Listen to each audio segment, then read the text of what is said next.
In a world of reboots, remakes, and cinematic disasters, two dudes with no clue dare to ask, what the hell were they thinking? Popcorn ready, brains off, no film school, and no mercy. This is No Clue Movie Reviews. Hello, you're listening to the No Clue Movie Reviews. For this episode, we are bringing you another movie review. I am Big C, and as always, I'm joined by my co-hosts Jay What's up? and Malcolm. Hey. We are also, once again, joined by Cayley from Once Over with Cayley. Hello, thank you so much for having me back. I'm happy to be here. Thanks for joining us. And this is the first of a three-parter, maybe four. We'll see what happens. This episode, we are going to review the 1981 classic, Porky's. Hey, all right, before we jump into this, I have to ask, because I'm going to admit, this is the top 5 favorite movie for me, like all-time favorite movie. What is y'all's background with this movie? I heard of it, never seen it until prepping for the show. This is the first time for me. Okay, Yeah, I knew that, and that shocked me to hear that from him. So, Malcolm, I'm pretty positive that me and Malcolm have watched this movie together at some point when we were younger. I'm sure. I think I was probably 8 the first time I watched it. Yeah, I'm sure I was about 12. But, Cayley, what is your experience with this movie? Do you remember your first time seeing it? I do remember my first time seeing it. So I'm actually a really big fan of the director, Bob Clark. He did the original Black Christmas. And then he did much more recently in, I think it was the late 90s, he did a movie called I'll Remember April. That I really enjoyed. It was just like a shitty made-for-TV movie that has, what's his name? I See Dead People kid. That kid. Oh, Haley Joel Osment or Yes, whatever? that's the one. Thank you, yeah. And I really enjoyed that movie. I, however, am not a fan at all of his A Christmas Story. And I think that you could kind of argue that Porky's is the hornier cousin of A Christmas Story. It is a movie about nostalgia. It is a movie where nothing really happens. However, I love it. I saw it at the right age where it was like the horniness and all of the stupid, like giggling about penises was the best thing in the world to me. I think the best way I can describe this movie to people who haven't seen it yet, like I'm pretty sure I told this to C, this is the original American Pie. You know, Yeah. this is 1980s American Pie, which is also based in, what's that, 50s or 60s? Do they? like 56 or 54. Okay. So yeah, it's an 80s movie based in the 50s, but you know, it's earlier American Pie before it come out. So if you're looking for that raunchiness, that kind of humor, this is a great start for you. But speaking of start, Big C, you want to get us into the movie? Yeah. So, the very beginning of this, I do want to mention we see the neon sign outside of Porky's, and the female pig. I gotta say, for a neon sign, pig's got a nice ass. Just want to put that out there. I've definitely seen worse neon signs. Yeah. Anyway, it was a great neon sign. Too bad we won't see anything about it for 30 more minutes. Well, it takes a long time to get to actual Porky. Well, at least they throw that in there so you get the idea of what Porky's is going to be. You know, get it at Porky's, and you see that ass, so you know what you're looking at. And who knows? Maybe Pee-wee was dreaming about it because you saw what Oh what's next. Yeah, because after the title, we see in Edward's bedroom, aka Pee-wee. Sorry. Never even thought about his real name. Yeah. I was like, who? I thought I knew all their names. Remember that this is his first time watching it, so it's the mother yelling Edward Morris. So that's what I heard first was Edward. Yeah. Anyway, he's getting woken up by his mom, and you see he's got morning wood, huge boner Well, poking through Well. his bed sheet. Well, I say huge. I was impressed by it. Why are you guys all being so mean to him and his boner? because it's getting shorter. Yeah, he's mean to himself. He fucking Yes, Af- it's true. after his mom comes in the room and he rolls over to painfully hide his Mhm. boner, which never lie on your stomach. It doesn't work. It only brings you pain. Even worse, don't jump onto your stomach. I don't care how Yeah. scared you get. There's not going to be anything good that comes out of that. What an amateur. So Boner he hides control, his man. boner from his mother. And then he pulls out a dick growth chart from under his mattress. Yeah, I paused. And- It literally it says growth Yeah. chart on it. It's and it's got a picture of a wiener on the side. It's like, Hold on, was it a picture or did he draw it? like or a is it- drawing, like Okay. classic outline. Getting shorter. Talking balls. Yeah. He's got a wooden ruler in his nightstand, which he uses to measure his dick. And then, as Cayley alluded, he's like, it's getting shorter. And we've all measured our dicks, guys. I never logged my measurements, Mhm. and I think It's I've just kind of a measured. mental. Yeah, I've measured That's a maybe twice my whole life. There was never enough to record. Well, yeah, and I said I've measured my dick before. That's perfectly normal. But having a chart is borderline psycho territory. Yeah. That's the first place your mother checks is under your mattress. Mhm. She For Yeah, your that- growth chart. That's far more embarrassing than finding porn under a mattress, is finding Mhm. your son's growth chart. Yeah. That's terrifying. Yeah, Or Even discovering your worse if porno she was- magazines have been moved and stacked neatly off to the side while your Yeah. mother cleaned. It's like, God damn it. The pages that were stuck together are nice and clean all of a sudden. It's like, how? Tell me your secrets. seems like you speak from memory, Malcolm. Mm-hmm.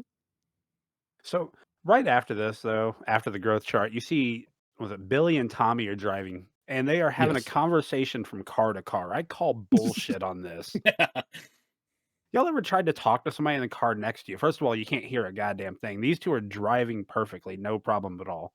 Bullshit. Hey, did you get the color guy? Does a fat dog fart? Well, what's he look like? Like an African Zulu man, 6'4", 2 huge gold teeth. Haha, great! I thought that it was interesting. That's like one of the only sequences where like all of the things that are stereotypical 1950s gets fetishized in this movie. So like when you think about the 1950s, you think about the car, the music, you think about people going to dances in big poodle skirts.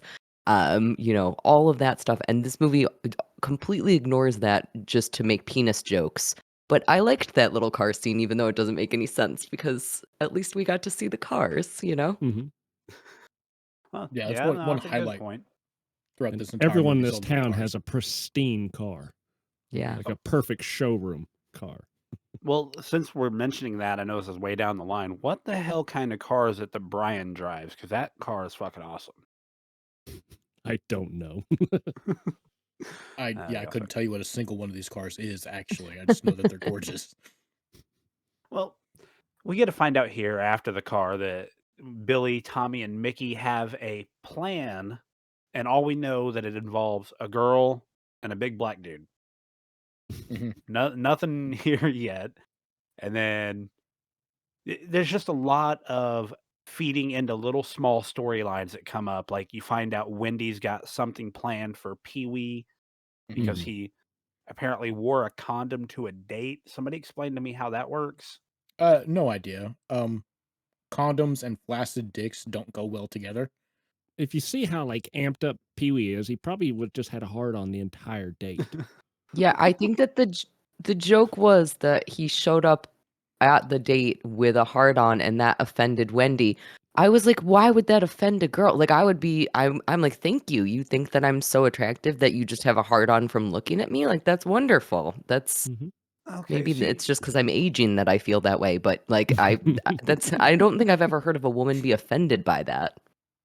I took it as the date was going on, and down the line throughout the date, she put her hand down his pants, and the he was hard, obviously, and there was a condom, but it was further into the date, and so either he Mm. had a flaccid dick for a while with a condom on it, or he managed an erection for quite a while, which is pretty impressive, really. even for a small erection. Well, less blood, easier to hold. I mean, small guy too. Yeah. But like I said, all we know is she's got something planned. Billy's getting it, or not Billy, Tommy's getting it for her. And then we get to see the egg trick. Before this, I want to mention one thing. Okay. Mhm. We get the N-word with a hard R 5 minutes into this fucking Yeah. film. It was the And 50s. I understand it's the 50s. It's made in the 80s. And Mhm. then he gets corrected like, whoa, whoa, whoa, whoa, whoa. It's colored or Negro. Also, two words that aren't great to call a black person. Right, but definitely in the 50s, that would have been the most liberal thing to say back then. Yeah, I get the time. It was just, I don't know, man. It was weird.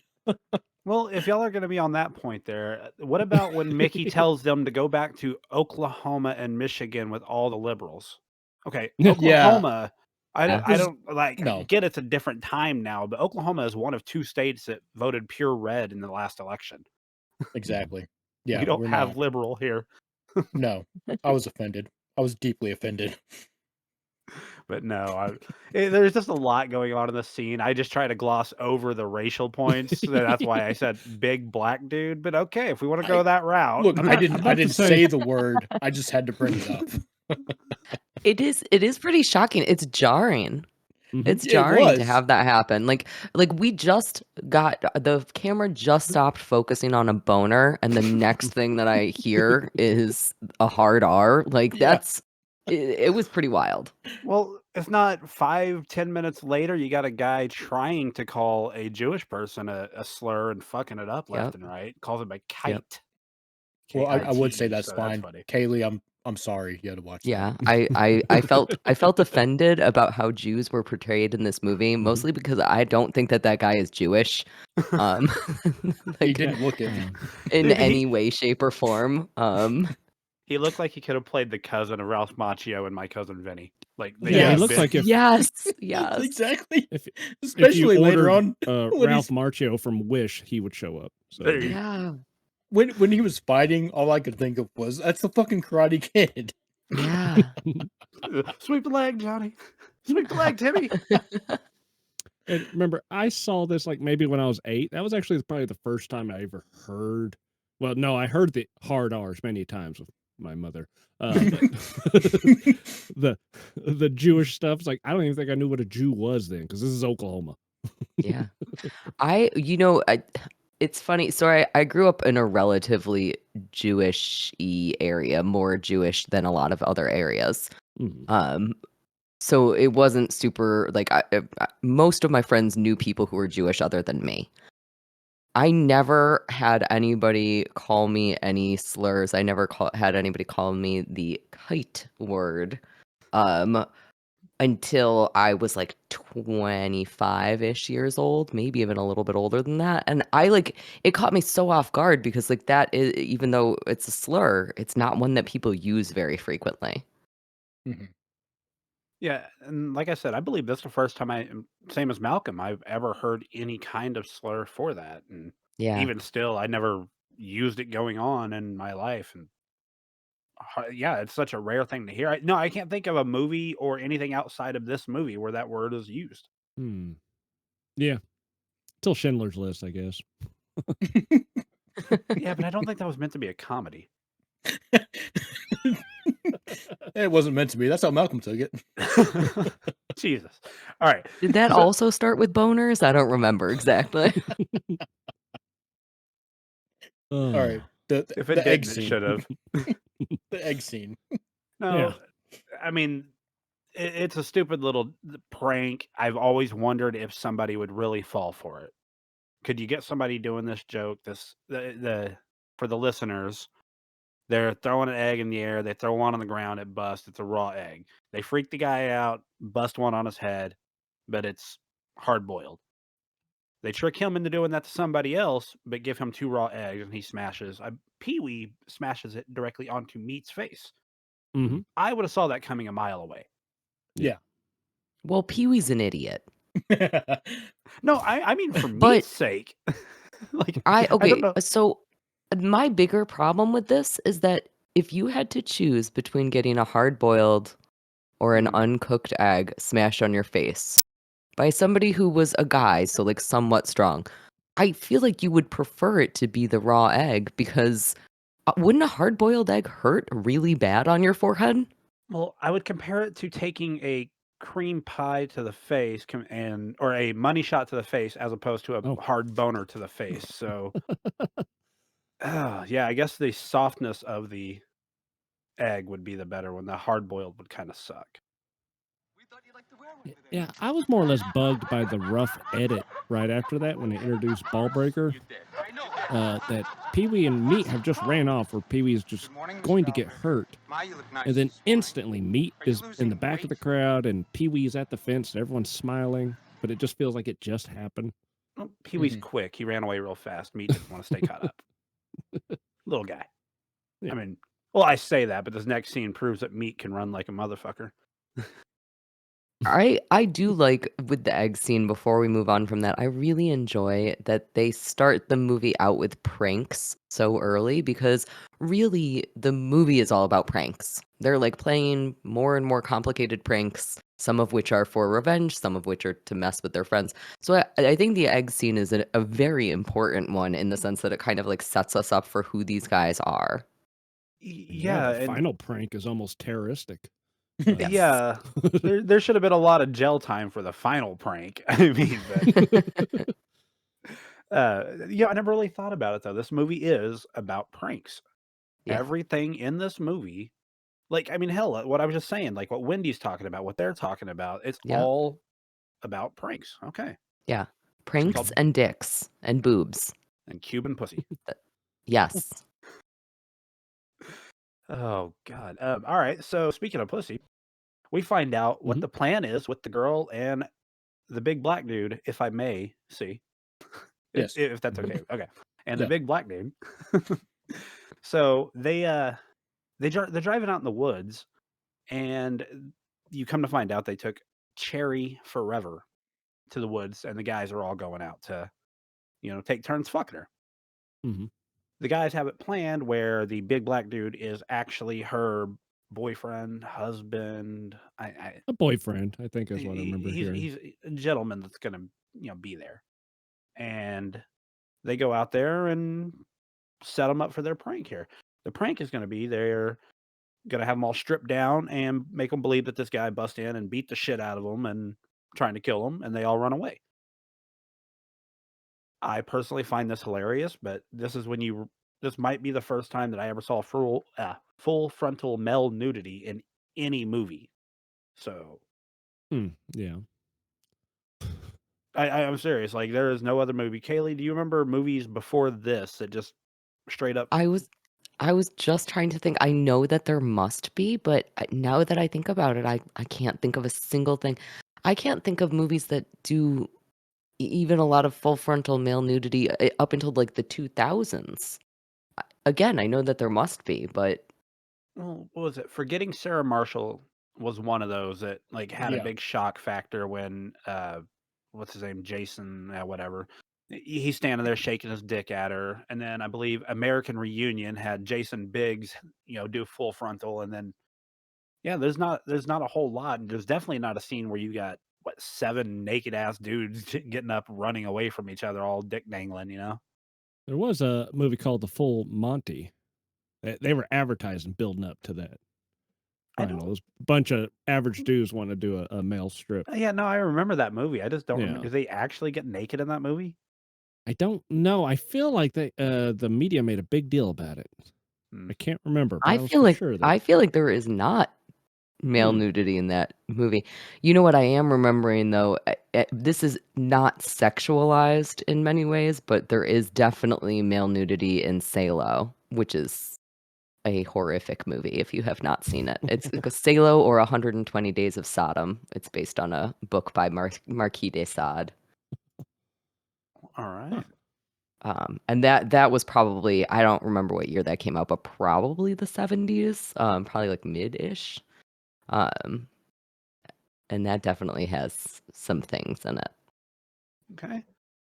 Well, like I said, on this scene, they was it Mickey, Tommy, and Billy are all standing around not getting naked. The rest of them are.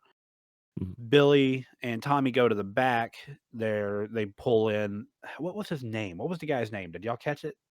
The fake boyfriend. Yeah, like that's No, what good I must have missed it. But they No. pull him in through the window, and she starts bouncing up and down on the chair, making it sound like they're fucking. And then you get the her making sounds and shit. But his laughing, there's no way. Yeah, Like it was a he's laughing giveaway. for real. Yeah. Like holy shit, they had to have heard that. He's louder than her.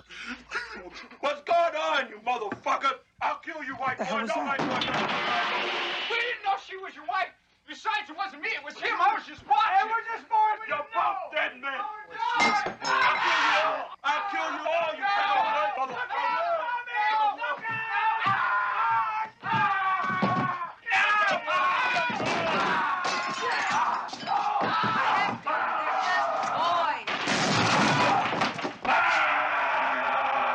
But the second they actually have him burst through that door, I would have shit myself.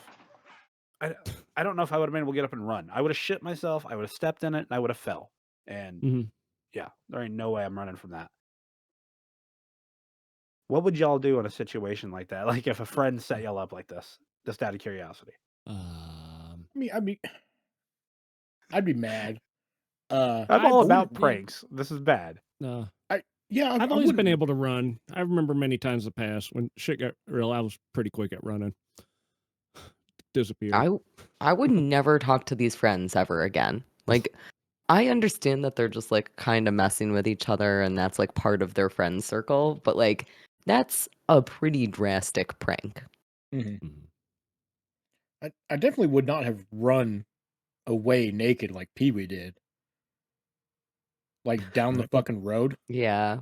But before we do, all right, there's a character named Meat, and everyone jokes and laughs. It's like the greatest nickname in the world in high school. But I'm questioning his nickname. If you look at the Oh Gonna yeah, slow it's down nothing to be here. impressed about. no, it's about as equal side as the buddy behind him. Huh, I get it, you're being scared, but it should at least get a little bit past his balls if he's going to be called Meat. You should have put a Yeah, side by side comparison of him and Pee Wee.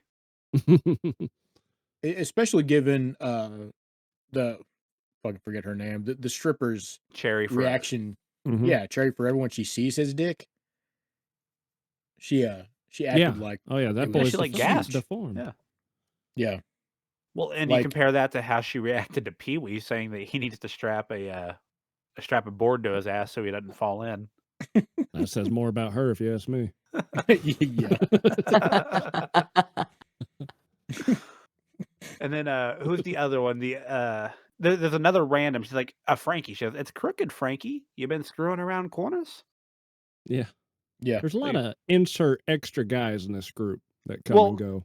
I will give you come part 2, Frankie becomes a part because Pee Wee tries to sleep with his sister as a quick Mm. thing, and then there's another guy there that he's at the thing. He dresses up as a zombie and hides in a grave in the next movie for Okay, him. yeah. So they bring him in and have him do a little bit more in the second movie. It's kind of like the extras in Jackass. We didn't know who Danger Aaron was. He was just there. This movie always kind of reminds me of like the same category of movies of things like Empire Records or like Dazed and Confused. Like it's a movie about nostalgia where not a lot is happening, but you become really attached to even the small characters. Even when like your first viewing of this movie, it can be kind of challenging because you're like, wait, who was that? What's this person's name? Like I don't understand what's happening.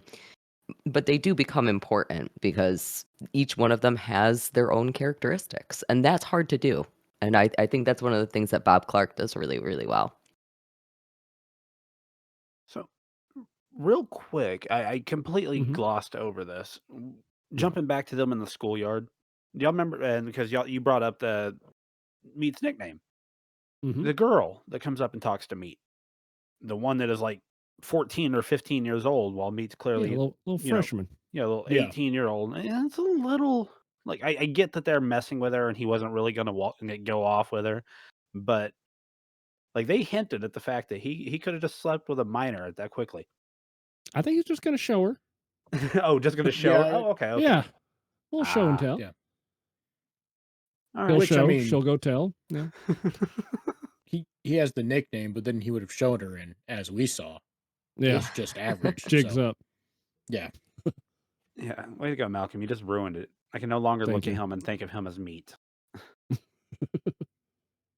But as C alluded to, you had Pee Wee running back. Everybody else got caught, and they got all drive back. But Pee Wee just kept running, and he was picked up by the sheriff, who we also Mhm. find out is Mickey's brother.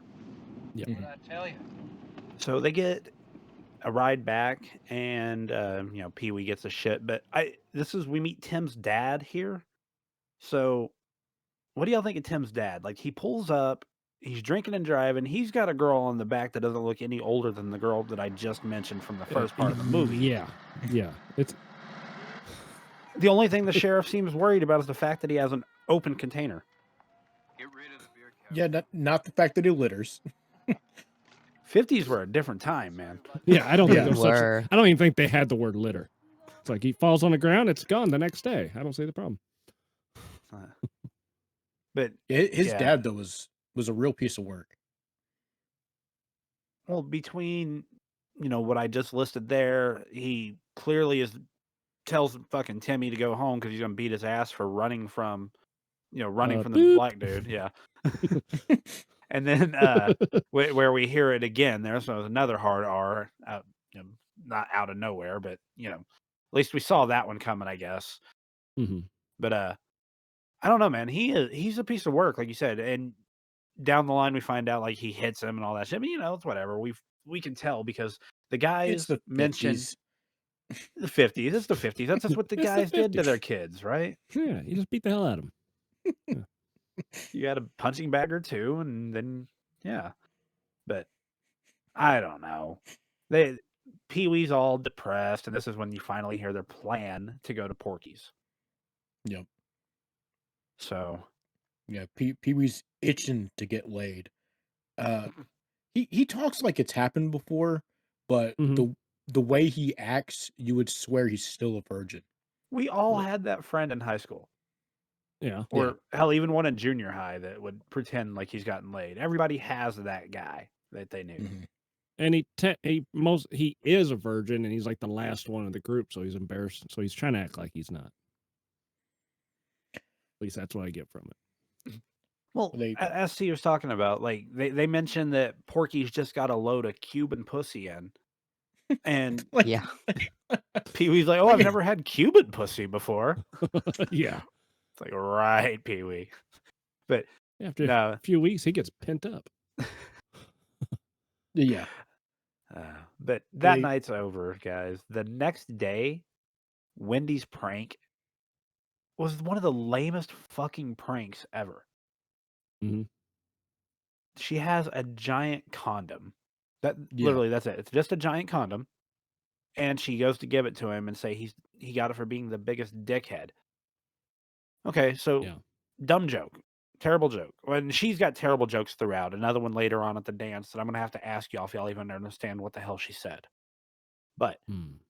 the only thing that made this funny, she goes off and puts it on, his face, which was good. But then Tommy made this scene one of my favorites in the movie.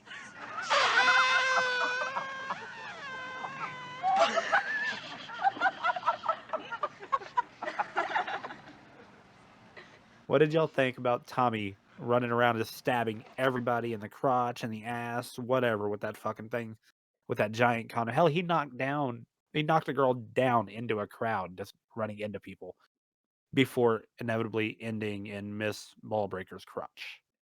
So I thought it was really funny, but I was astonished that every girl was okay with it. Like I just don't see Yeah. every single girl being like, "Tee, that's funny." You'd get a couple that would find it funny, but all of them? That seems like a stretch.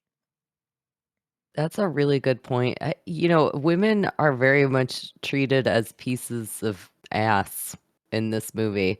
But they're all being very cool in that scene. So maybe that's a bit of an exaggeration. Maybe they're I don't know, more hip than I could have expected. Maybe the Oh, 50s were just awesome. I don't know.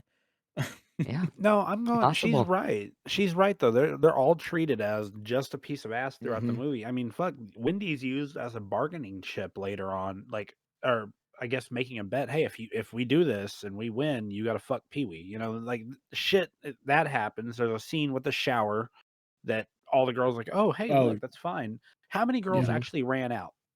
The one that got yelled at. Oh. That was it. Mhm. Yeah. Yeah, the fat one. Yeah. Dude, call her by her name. It's Bober McNill. That's worse. That is just a long way of saying the word fat. It was her destiny. Damn. Her name was Robert Paulson. All right. Oh fuck. So, but yeah, I'm sorry. I thought it was a lame joke that Tommy saved by stabbing random people in the crotch with Mhm. a blown up Yeah. condom. This movie is very bad. Like when it comes to the shit it does. So reminded me of watching Revenge of the Nerds again. I'm like, that nerd raped her. Yeah. But But yeah, you know what? Ballbreaker didn't seem to be too bothered that she was poked by the giant condom. Like, yeah, she acted like she was mad, but I Mhm. kind of think she somewhat enjoyed it. I feel like it's more or less she finally had something a little more stronger against him to punish him. Because before he was, being more careful. It's like, oh, looks like you've lost some weight, ball Yeah. breaker. or you put a lot of weight behind that one. Yeah, Just stuff like that. I love her character so much. She looks like a cartoon character. Like she has Mhm. there's a couple of shots where it's kind of like an upward angle of the camera and like her legs are super skinny and then she's got like that very bulbous tummy. And she just looks like a cartoon she's character. And shaped like a potato. yes, but it works so well for her. It's so good. And throughout the series, she's the most rounded out character. She's the most round Rounded character. Oh, but this scene here, though, like she gets Tommy in trouble. He gets suspended, but we get introduced to my favorite character in the movie, the older coach. Not the quiet coach, like the head coach, and not the young one, but the one with the uncontrollable laughter. Yeah, yeah. This fucking guy. I could watch I could watch an hour of him just laughing. And I think I would just laugh right along with him. But he gets to tell the one dude about Lassie. Oh, boy, would I like to get next to that. Ah, yes, Lassie. Lassie? Patience, my boy, patience. Why do you call her Lassie? Why do you think? I don't know. Oh. I'll be honest with you. Like I said, first time I watched this movie, I was 12 or 13. Mhm. He said he's telling her about Lassie and he needs to if he wants to find out who Lassie is to get her upstairs. And he's like, "You're bullshitting me." He goes, "Just beware of King Kong." Okay. Immediately my first thought here, for whatever reason, was Lassie was gonna have a dick. I have no idea why. I was a 12-year-old immature kid. And so when it come down later, when you find out that he's referring to Kong as ball breaker and then Lassie, it's one of my funniest fucking parts of the movie ever. But yeah, immature little Jay thought that she was gonna have a dick later and he was gonna have a big surprise on his hands. And it would have surprised me because I already saw like 7 or 8 dicks by this point. Oh, and I quick think it jumping. makes sense. Wait, I just want to defend your childhood thought of that. When I was a Mhm. kid, I 100% thought that all cats were girls and all dogs were boys. So if you were hearing Lassie, then you're like, oh, well, that's a boy. Which is funny. A lot of times Lassie was played by a boy. Mm-hmm. They'd had to put a merkin on the dick to hide it. Put a merkin on a dog. Yeah. Mm-hmm. This is entirely unrelated, but I'm just really excited about it, so I'm going to share it with you guys. I have a new kitten, and he's about to get neutered, and I called my vet today to set that appointment, and I timidly asked if I could save my cat's balls, because I was like, what are you going to do with them? You're just going to throw them out, right? And they said yes, so I am literally going to get my cat's balls after he gets neutered, and I'm so excited about it. What are you gonna Okay, do with what- them? Yeah, what's the plan? Why? I think I want to taxidermy them and then like put them in a nice frame, and then every time that he's bad, I'm gonna tap on the frame to remind him of what I can do to him. I love That it. works for So, cats, right? look, sounds great. Yeah. The cat's I just going I to love it. destroy its own testicles like it will the furniture. I know, I'm so excited. I think I'm gonna hang them in my dining room. Is that completely insane? That might be the worst part of my decisions, but I'm pretty excited about it. No, that's great. That's great. No, it derailed at the word taxidermy. Please, when you do, I want to see pictures. You got to send us. Absolutely. some You got pics. it. All You right, got perfect. I think I have an idea. Tell After me. you taxidermy them, you attach them to a string. Then you attach it to the cat's Oh, a little the cat toy. tree, and you got 2 free cat toys. He's gonna be so excited. The only other thing that I saw online of people doing with them was like making keychains, and I was like, that's too weird even for me. I'll pass on that. If you get a bunch of cats and do it to all of them, you can make a big pearl necklace. Oh Yeah, my I was god, just thinking it would that. be beautiful. Or some garland for Christmas. Yes. And that's the only reason that I became a crazy cat lady. Sorry, I derailed this a little bit. I'm just really excited about it. Yeah, No, that's that's awesome. great. I just don't know where to go from here. Well, we're at Porky's then. Perfect. Well, everybody goes to Porky's except Billy. Billy didn't go with them because they had a game the next night, so he was being a bitch. And he Yeah. also has a girlfriend, so I wonder if that played a part. So I don't know. But Pee-wee goes off and forgets his ID like an ass. Dumbass. What a fucking retard. Hey, it could happen. Maybe you drive all the way to Lawton one day and you realize you forgot your ID by the time you got there. Did you? Oh, we'll Oh, jump into that nope. later. Hmm. That sounds Yeah. familiar. But there's the biggest part about this. So like, there's not a whole lot going on here. It's what I assume that a redneck strip club looks like. You get an occasional titty out, but they don't take the clothes off. There's fights going on. There's guns here and there. There's live music. Live Awful music. Live music. You get to like see a hard pig. boom, boom, boom, boom, boom, boom. Yeah. Yeah, I thought the There's a live pig music in at there. the strip There's club a was pig. weird. Big old I- balls on that pig. I think that Porky's looks like the most fun in the world. Like, I think that if real Porky's existed, I would probably be hanging out there. Oh, I would go in a heartbeat. I would never leave, and that place is packed constantly. That looks so much fun. Yeah. Except for I thought it was a great idea to have the bar separating the gals from the audience and constant flow of alcohol even faster. Yeah, that's pretty smart. yeah, but it prevents current strip club stuff. Like you can't get the titties in the face because you can't go behind the bar, and they're not walking out onto the bar's counter yeah. for you. If the gal allows it, you could do it right there at that little entrance where you're allowed to go up to the stage. But let's be fair. This isn't meant to be a strip club. That stage is showing Right. off the women for you to purchase time. Yeah, because there's not even a Yeah. pole. There's Yeah. no pole. Oh, there's That's- tons of pole. But just not on stage. But the biggest problem I have here, and I get that, I'm just going to say it beforehand. If Mickey does this, the movie's ruined. We don't have any more. But why would Mickey not just talk to the bartender, buy pussy normal, go up, fuck them, go home, do it again a week later? Why did he have to make a big deal out of it? I want to talk to Porky. Why? Why did he have to talk to Porky? Hey, Mick, I want to talk to Porky. Okay, if that's what you want. See? You just got to show him his boss, right? Now sit here. Yeah, that makes no fucking sense. It doesn't. I think he's showing off to his friends. I think he's like, look, I'm a big shot. Mm-hmm. Because he knows redneck. I mean, that has to be it, because he spends the entire movie trying to show off how big of a fucking man he is. So that's the only thing I can get. But if he would have just paid the bartender right then and there, they might have got a better deal for all we know. Oh, But yeah. yeah, I'm pretty sure the plan was to eventually throw out obvious children. Well, not obvious, because these actors are obviously 25 in this film.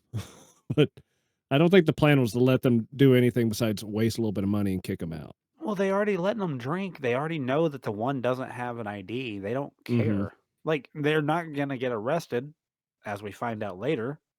Mhm. But yeah, it's just a lot going on. The one problem I have. I do have another problem. So they finally Mhm. talk to Porky, right? And the Porky tells them that he doesn't want anybody seeing them go up the stairs with his piglets, up to the pen. Yeah, loses liquor license, which is Yeah, not so connected. he can't have anybody in the bar knowing that there are children in the bar, right? Mhm. Yet he is yelling extremely loudly to these children where to go and their instructions, whereas everybody in the bar is hearing him. If you go through that door, the pussy's gonna be waiting. How do they not realize they're getting set up? Everybody in the fucking bar is seeing them go upstairs, hearing him tell them Mhm. exactly what's gonna happen. What's the difference? The problem with how the male brain works pre and post coitus. That's the answer. No, the room he sends them into just has a trapdoor floor. Is that the whole room? Is that the point of this room? Why is it Yeah, put in there? yeah. I Oh, assume so. 100%. It's planned for that. I mean, it has a dedicated lever. Everyone gathers around. It probably happens 3 times a night when anytime any city slickers come into their county. I assume so because everybody got up and ran over there like that was a regular occurrence. So Yeah. I guess I just never really thought about that before. But yeah, that fucking room, it's just a room with no lights and a fucking trap door. And when he opens the trap door and they fall, why does it take Pee-wee like an extra 10 seconds to fall after everybody else did? I could see him He's- like a cat hanging onto the wall, just He's shoving really his light. boner into a hole. He's really light, I- so he fell slower than the other guys. Yeah, he's such a cartoon character. He would be like cartoon physics. Yeah, just He's like the little dog that follows around. Yeah, what are we gonna do today, boss? What are we gonna do? Whatever that character's name. Scrappy. There you go. I love it so much when they go into that room. I can't remember exactly how it's said, but one of them is like, "Oh yeah, I can smell the pussy," but like they're smelling the fish that are in the river. Like that's fucking funny. Like that's one of those little things, and like something is gonna happen. Like you don't immediately know that it's gonna be trapdoor into water, but like it's so well done. Holy shit, I didn't even think about this. Another prank right here. Like we Yeah. said, this Yep. whole movie's nothing but pranks. This right here's Yeah. fucking Porky's playing a prank. Oh, but yeah, Porky himself also he's a great villain. Now, Oh, I yeah. think that we could probably debate once we get a little further into the movie about if he was deserving of some of the things that happened to him, because I think that you could make an argument that he was. But he seems so real. Like he seems like he's sleazy and he's kind of just like a fuck, and he like I want I want him to get his comeuppance. He looks just like the original owner of my company. No, he is a great villain. He looks like somebody you would see going against the Duke boys, like he would be Yeah. I don't know. He has that classic Southern bad guy look to him, but I've got to say, like he let them get out of there. Very minimal stuff happening to him. Everything Yeah. else was brought upon these kids by themselves by Mickey. Mickey causes everything else that happens throughout the rest of this movie. Sorry. Yeah, my note says Porky's Yeah. not that bad. Yeah. Yeah. Oh man. So they obviously they meet the sheriff here, and that scumbag sheriff takes Porky's side Mm-hmm. and basically bust out a headlight and a tail light on their car. Tells them they're gonna Yeah. have to pay some money, spend the night in jail. They give what money they can, and Porky's like, "Nah, let him go ahead and go. Let him go." See, like he's just playing with them. He doesn't Yeah. care. It's over. They could Just have want left to it teach them a alone. lesson, send them back. Like, and once again, all could have been prevented if Mickey would have just paid the bartender. Mhm. And Maybe. I still don't think they're not going to let no new people go in that bar get to go into the pig pen. You got to be a regular before. Yeah, that's 'cause, a I mean, regular's that's- bar. Yeah. Oh, come on, but that's like you can't get credit without having credit type shit. Like, Yeah, and how do you... that's That is throughout how it all of works. life. That's everything in life. Well, I guess that is a good lesson to learn here. So look at that, Porky's teaching people shit. Yeah. Oh man. So Billy's talking to him. They're at the Deadbeats. Is that the name of it? Yeah, Deadbeats. That's the name Deadbeats. of the place. Yeah, that's the They little. still had money for burgers after all that. Yeah, I Yeah. know. Where did that money come from? They emptied their wallets. Even at 10 cents a burger, that's still a couple bucks. They took a lot of money down there with them for the time, though. The Mhm. $100 plus all the extra that they had to pay him. Mhm. But Some we rich get high school kids. yeah. So I'm assuming that's it because they're from oh shit. Is it Angel Beach or Angel Grove? One of them was Power Rangers. One of them was this movie. Angel Beach Grove was is Power this. Rangers. Yeah, Yeah, Angel okay, Grove okay, is thank Power you. Rangers. That's an excellent connection, though. Yeah, I went blank there. I was like, oh shit. I just had the greatest episode of Power Rangers just play in my head now. Mixing and Porky, sorry. Oh, there was a giant pig monster in Power Rangers, though. Yeah, there sure was. Come down and fight like a pig!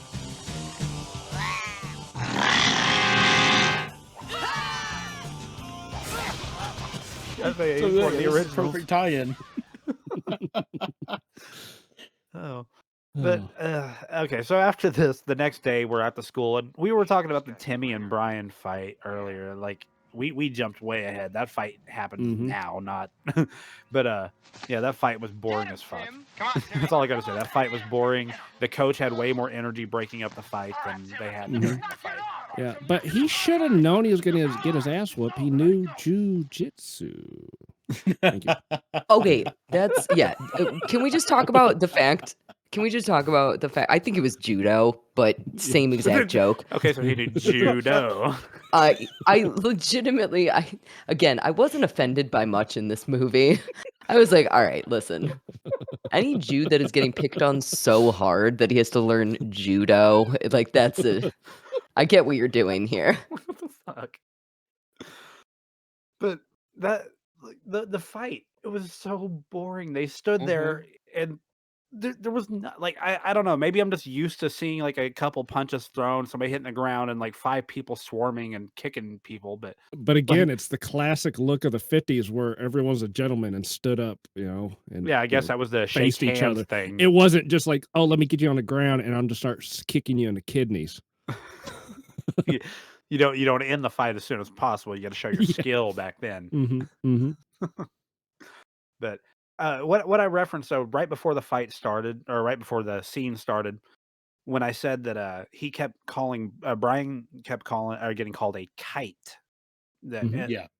and this is one of my favorite lines because it's the Bernie as he explains to him it's K-I-K-E, and you're too stupid to be a good bigot. Yeah. And that set Timmy off, and that was one of my favorite lines throughout the whole movie because at this point, I still feel like Timmy's a piece of shit. I don't care how bad his dad is to him; he's a piece of shit at this point to me. Yeah, but hurt people hurt people. Mm. Well, it's fine. Hurt me. I'm not gonna turn around and do the same shit to somebody else for no goddamn reason. But yeah, like I said, that's pretty much that scene. They have that little fight. We see Brian's awesome car. That's the end of it. We're back at Deadbeats though, and we get what I believe is the birth of the Mike Hunt joke. Well, I doubt it. I'm pretty sure if you look at like old hieroglyphics, you'll see the Mike Hunt joke. But before get back to the car, it's kind of a hilarious like editing sound. He's gonna Look get at that in car. the That car. car is the best one in the whole movie. Yeah, of course. In this perfect time. Even the bus is pristine. I gotta go. See you guys later. But if we get to when he Take it easy, leaves, Brian. I'll just kind of So long, skip Brian. around here. You're gonna hear the effects.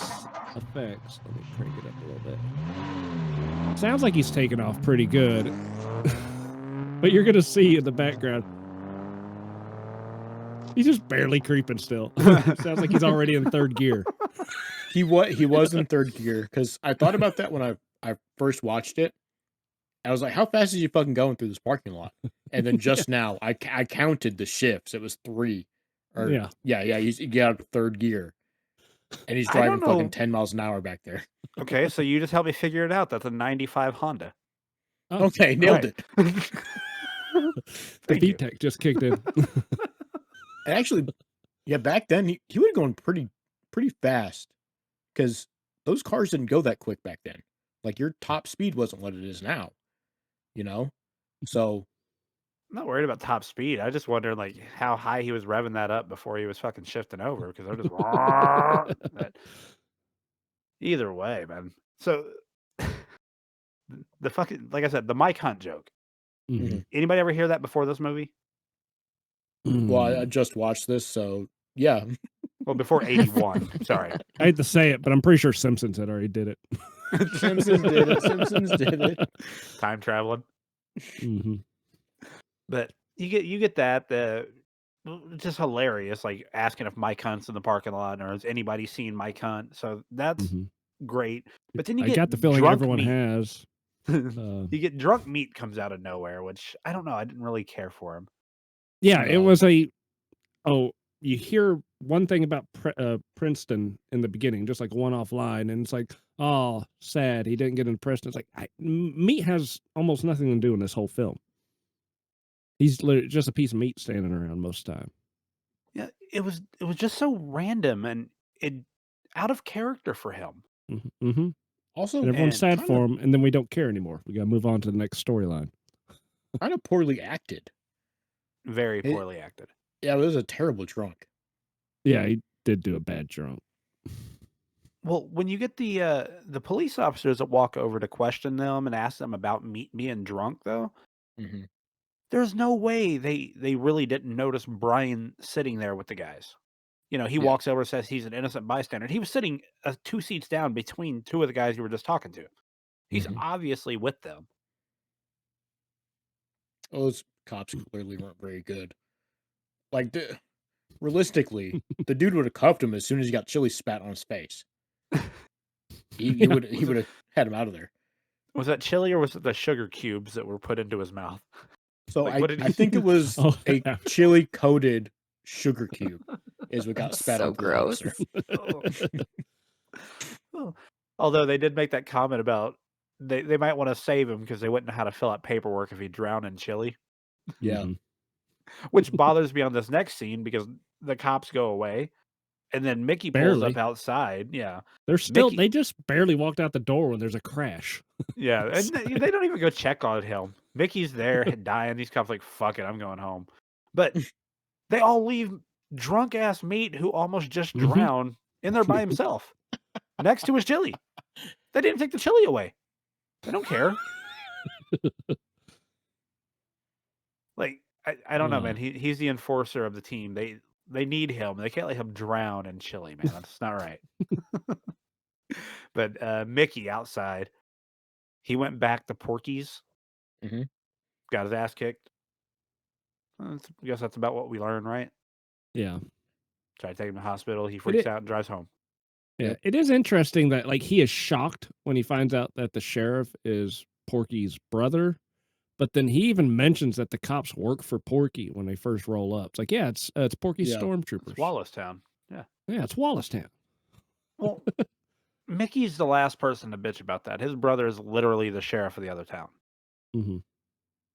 Which I I don't- did not believe it, the way Mickey acted and how he acted. It's like they don't seem like brothers at all. Yeah, I don't seem like my brother. Mm. Yeah, it happens. Mm. So that's pretty much it for Deadbeats. These scenes jump pretty quick. There's not a lot that happens in them. It's all. I mean, Mhm. there's some good dialogue, funny stuff.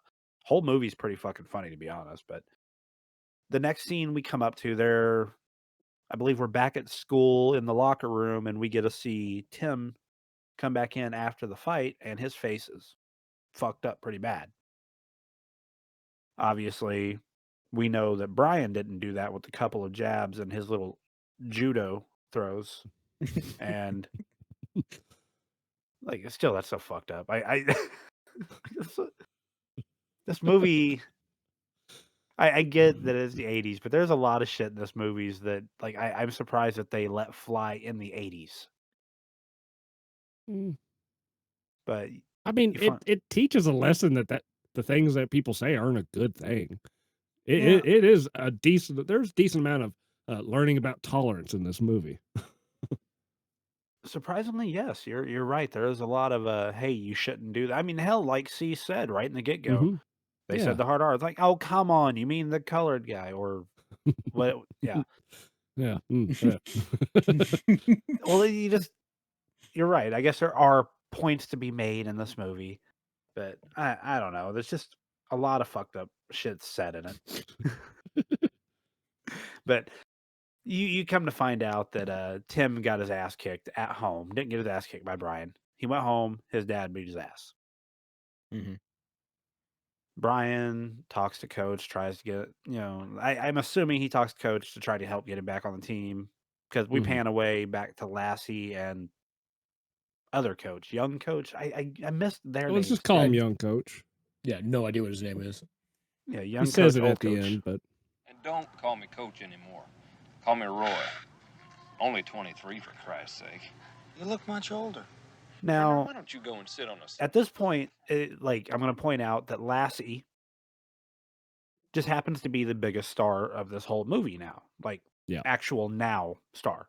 We got Kim Mhm. Cattrall, which, even in the 80s, she was doing like Police Academy and stuff like that. Like, she had a career in the 80s, but she went on to be, mannequin and all that. And then she went on to be Sex in the City. And, I can't think of, hell, even the main set of characters in this movie, I can't think of another movie any of them are in, and I can think of tons of shit she's been in. So that right there is who ended up being the biggest stars, Lassie. Ball Breaker and Motel Hell. Yes, Okay. that's true. Mhm. Kim Cattrall, I know, has talked a lot about how she only took this role for money, and I want to say that she did an interview in like 2011 where she basically was like, I was completely convinced that this was going to ruin my career, but I would argue that it did not do that at all. Mhm. If anything, it really, I Yeah. mean, what did she do before this? Like, I want to say this is what jump started it for real. Like Yeah. 81, because Police Academy wasn't until, and I believe she was in the first one, right? So that was like 83 or 84. Yep. So yeah. Yeah, no, this had to have jump started her career into that comedy, and then, like the raunchy comedy is what was going on back then. Hell, even, people like Tom Hanks, that's what they were doing back then. They had like that's just the 80s. And her Mhm. character is funny. Like she Mhm. has it's not a she doesn't have a giant role in the movie even though she is top billed. But it's a funny character and she plays it very, very well. She's like the correct amount of sexy, and then as soon as you're like, "Wait, I'm kinda turned on by her," you're like, "No, no, no, no, I'm not." I, yeah, I don't know, man. Kim Cattrall back then, she could be howling as loud as she want. I'm not stopping. Yeah, I mean, the way she says "yeah" is both hot and hilarious at the same time. Mhm.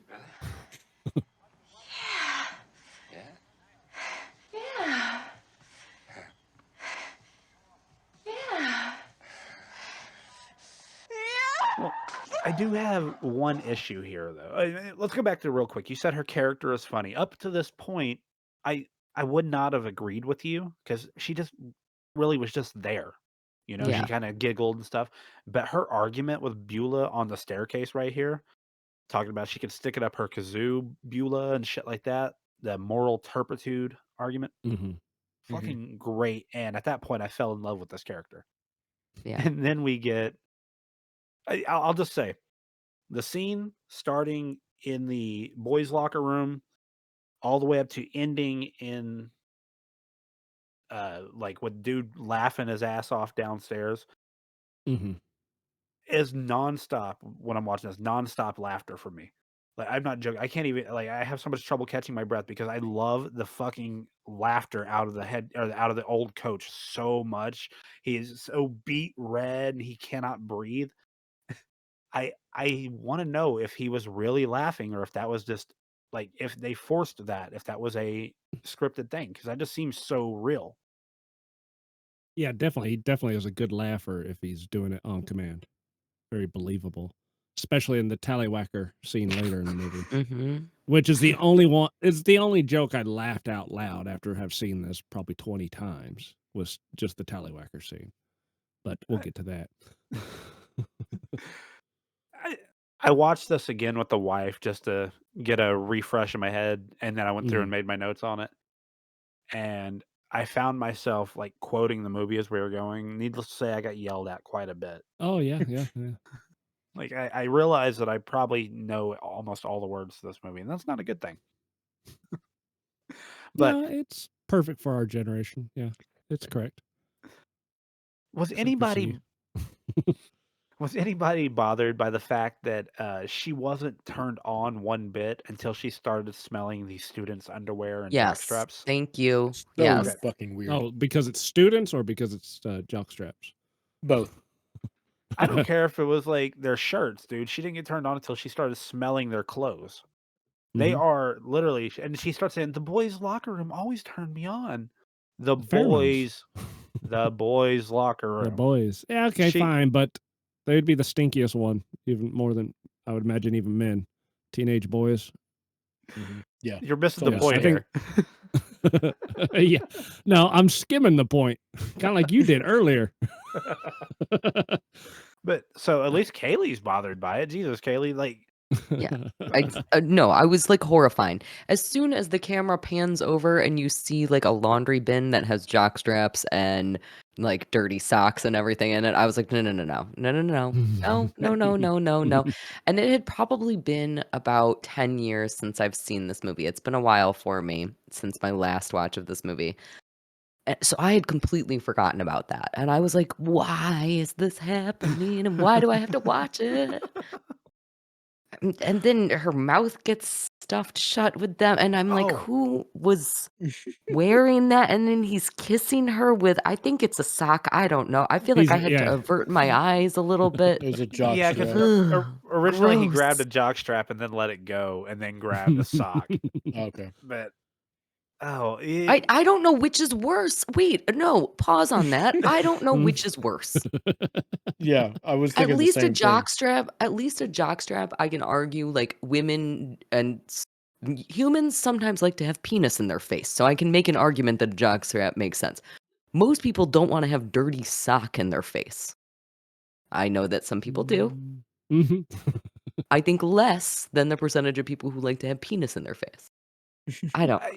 I mean, I can defend this Yeah, the by Venn saying, diagram layers are getting Yeah, smaller. Yeah. yeah. well, I'll defend what Kaylee's saying by saying this. If I were in, say, a women's locker room and someone shoved, there was an option of socks or panties going in my mouth, shove the panties. Which one you please. going? Yeah, Yeah. panties. Yeah.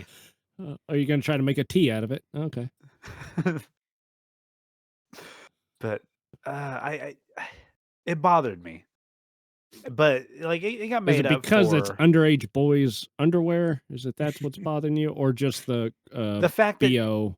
no, the fact that it was the only thing that appears to turn her on because he's tried everything. Mhm. The only thing that has turned her on in their entire relationship so far was the smell of underage boys' underwear. I mean, I guess if you want to defend it, I don't know if I'm defending it, but I guess like it kind of like when the news of a teacher and a student, it's always like depending on the gender is our reaction. well, You know, all when right. it's like Yeah. Let me go back. If I'm 16 and she is the teacher's assistant, and she wants to fuck me. Hey, my 16-year-old self, I'm like, fuck yeah. My 40-year-old self, I'm like, man, that bitch is a creep. I still go, well, someone get that boy a medal, lucky little boy award, you know?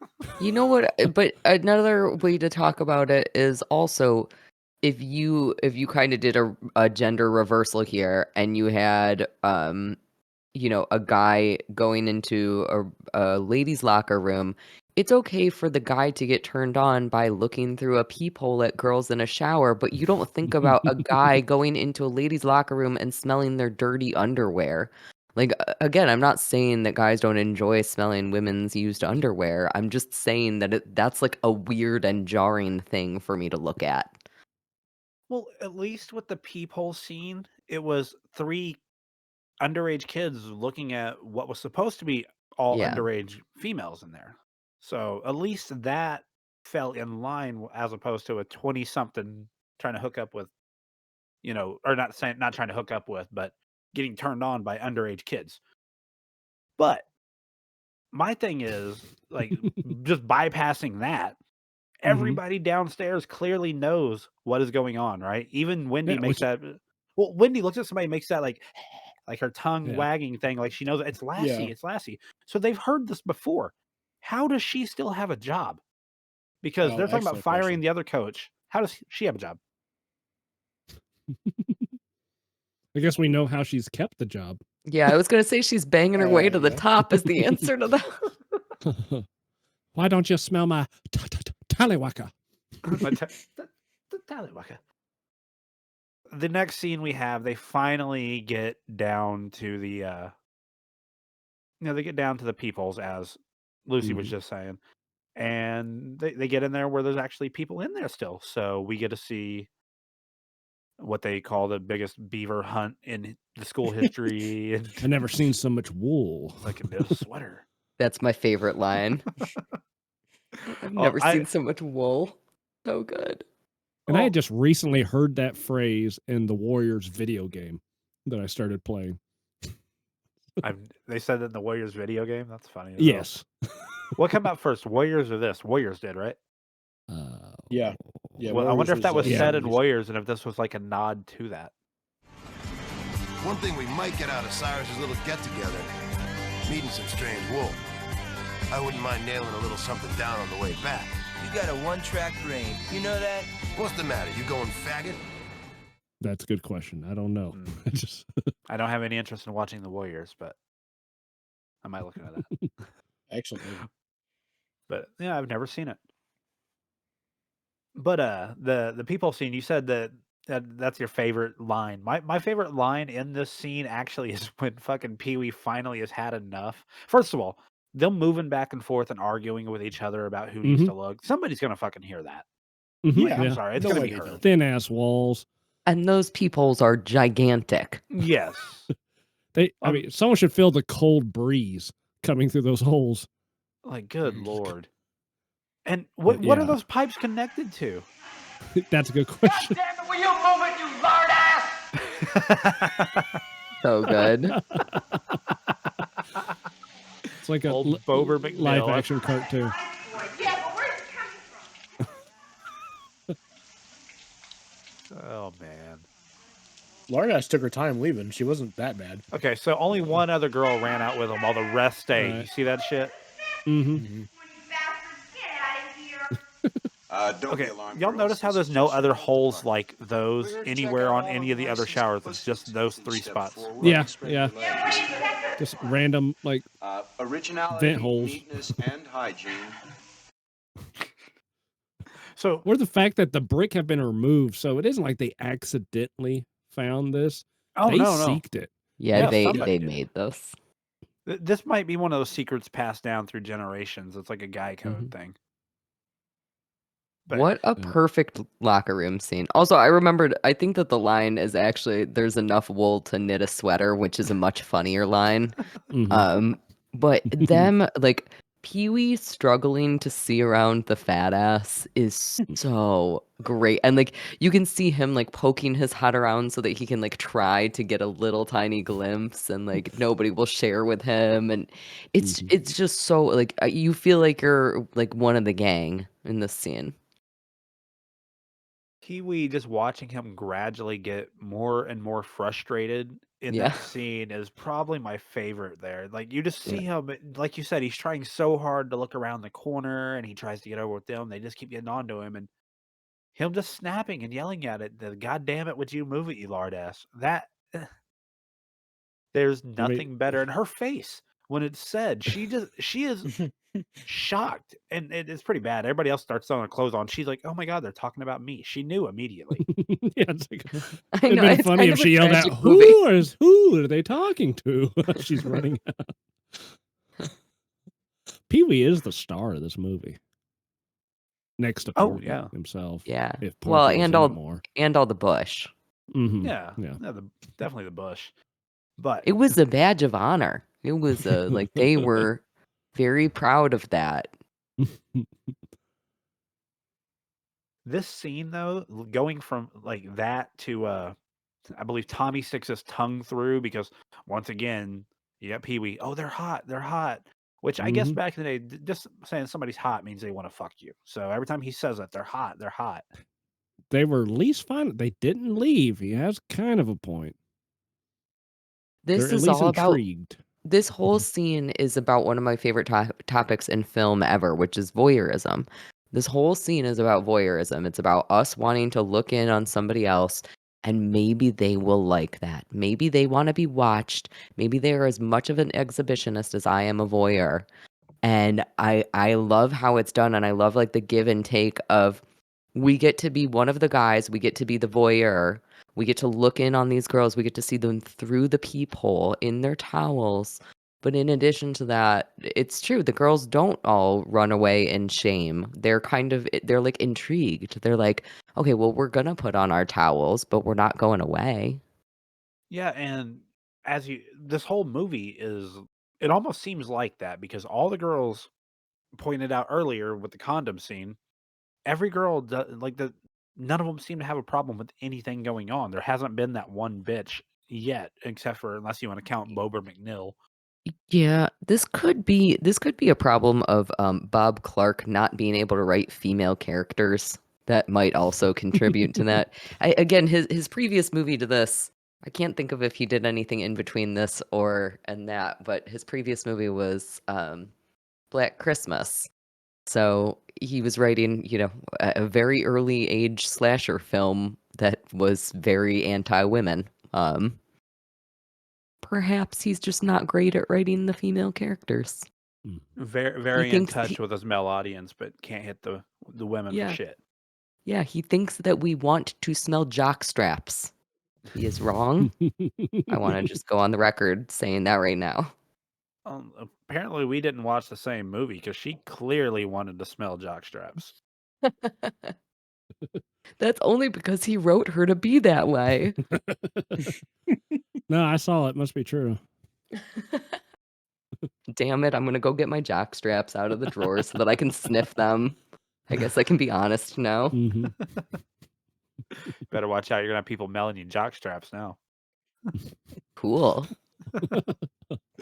Oh, but yeah, this scene right here, Tommy sticks his tongue through that damn hole, which proves how big the hole is, like we were saying a minute ago. So there's going to be a big breeze coming through there. They should have noticed Mhm. this.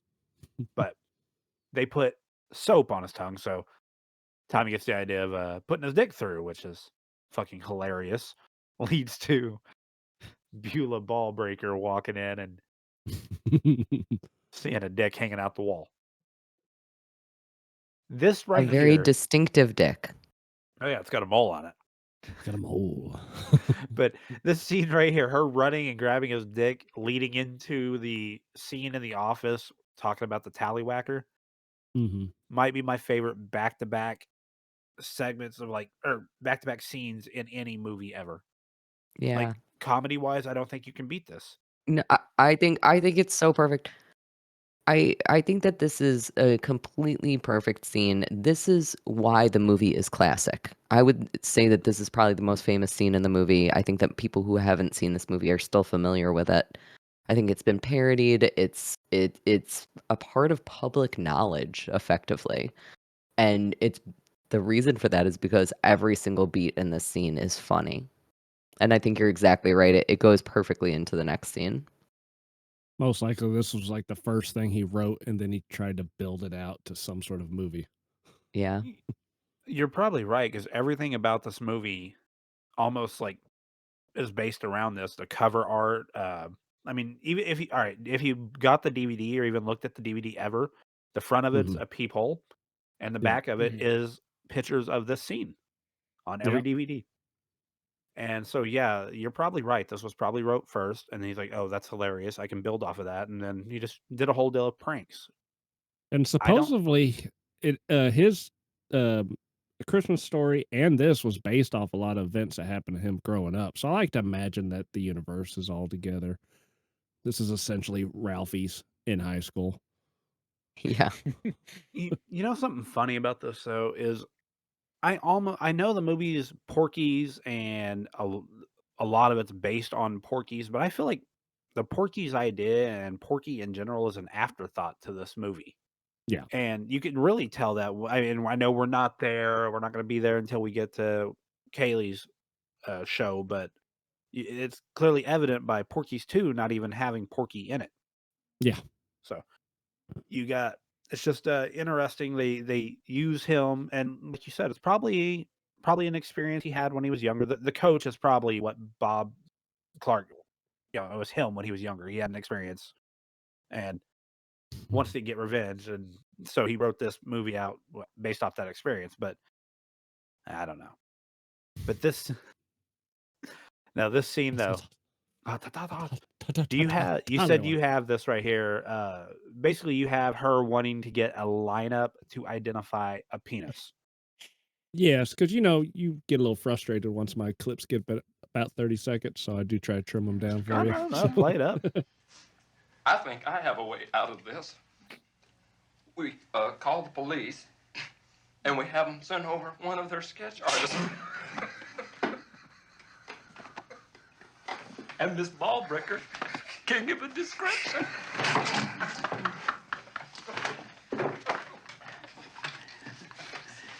We're hanging out in the girl locker room. So this scene right here, if you watch the old coach in the background, at least 2 or 3 times he slams his face into the other, or slams his head into the other guy's face. Yeah.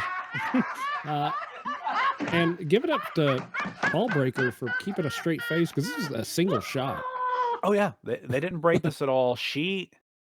I'm they had to impressed be by breaking. her. She had to keep straight the whole time. I genuinely wonder how hard it was, because if you watch head coach back there, yellow shirt, he spent that entire scene like trying his hardest not to laugh, not to smile, and it wasn't until he got headbutted the first time when he cracks a little.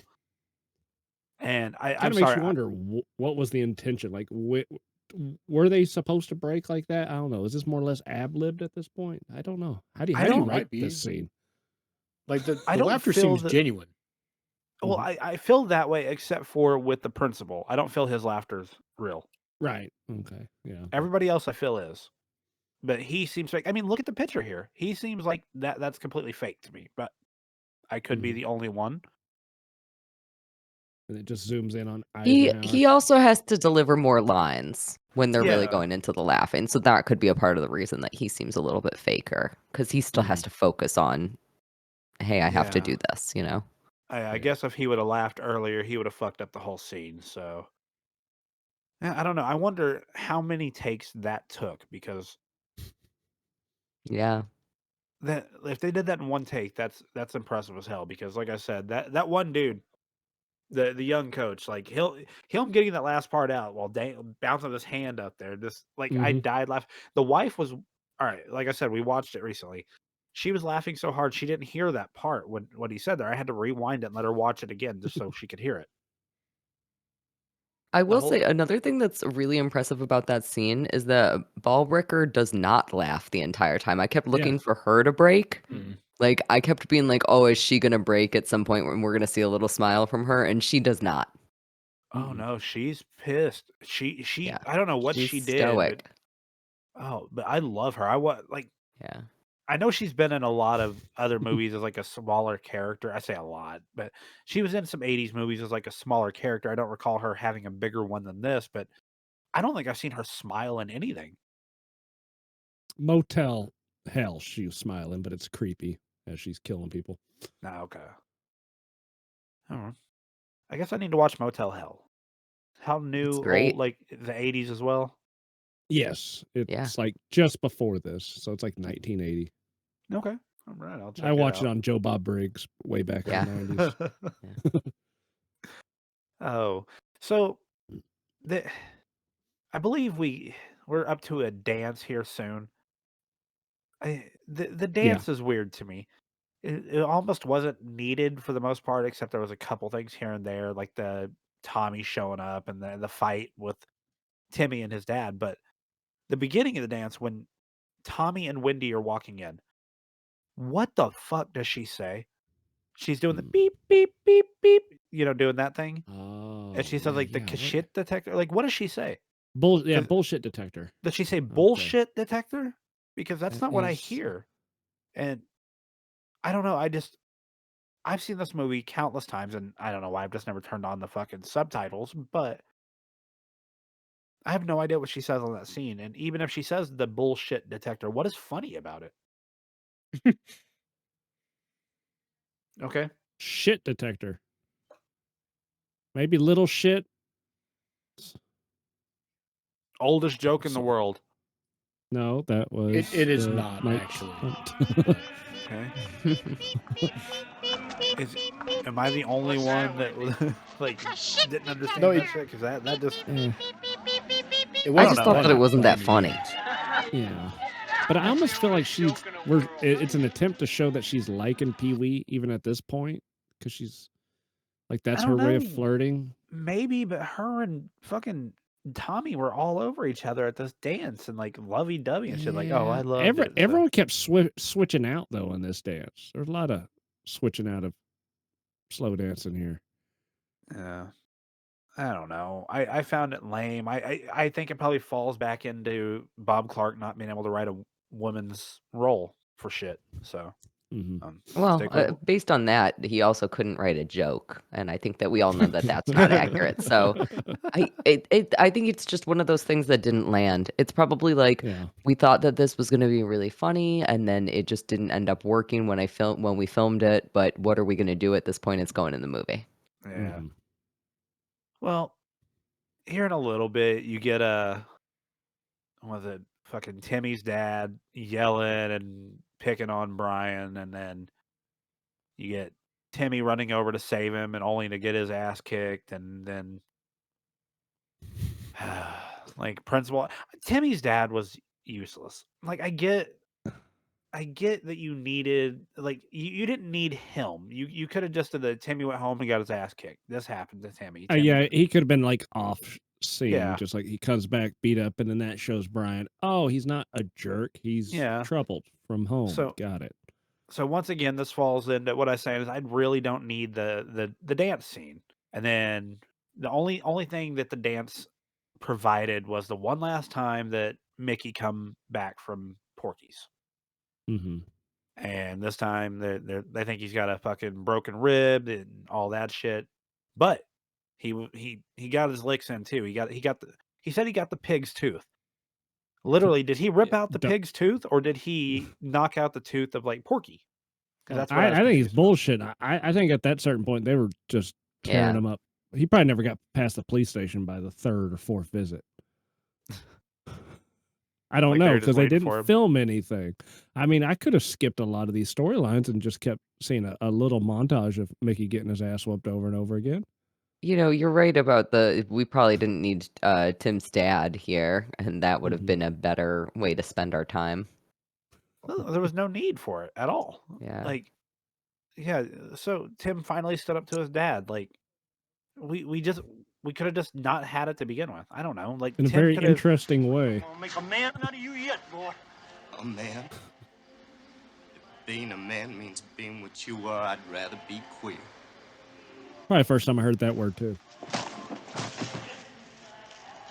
I'm having you put under a peace Just bond, Mr. interesting. It's like Kavanaugh. that's like the big come near like this boy speech. again, I'll It have you arrested. says queer in it. Like, I would rather. Like, what's that gonna? Whatever. 50s. I'll live with it. 80s depicting 50s. Fine. Okay. Queer's a pretty bad word. At least I'm not queer. Yes. Okay. Yeah, whatever. It is what it is. But yeah, we could have just done without him. And like I said, I don't picture a time we really needed Tim's dad the whole movie. I mean, yeah, you throw him in the beginning so you can meet him. He drives off with his 12-year-old girlfriend and whatever. I just kept asking, who is that? What's her age? What's going on here? Is that his stepmom? That's probably stepmom. Could be his like little sister or some shit. But Stepmom sister. It is I the did- Everglades of Florida.